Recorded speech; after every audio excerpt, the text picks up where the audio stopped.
आता पॅन्थर हे कोणी सांगितलं नव्हतं, मला टाकण्यात आलं हे केलं मग त्यात आज अचानक नेहमीप्रमाणे आम्ही आमचे भाऊ सुधाकरभाई निकाळजे यांना भेटायला येतो. आल्यावर त्यांनी बघितलं माझी जी गाडी तिची अवस्था पाहिली, पण माझ्याही डोक्यात नव्हतं की त्यांनी काही माझ्याबद्दल काही कल्पना त्यांच्या डोक्यात सुरू आहे.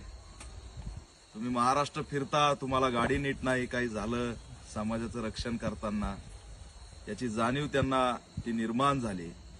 आणि भाई कायम माझ्या पाठीशी या चळवळीत फिरण्यासाठी ताकद देत राहतात. आर्थिक असेल, मनोबल वाढवणारी वैचारिक ताकद असेल, या सगळ्याच ताकदीवर मी पुढे आलेलो आहे. त्याच्यात मोठा वाटा माझे सुधाकरभाई निकाळजे पॅन्थर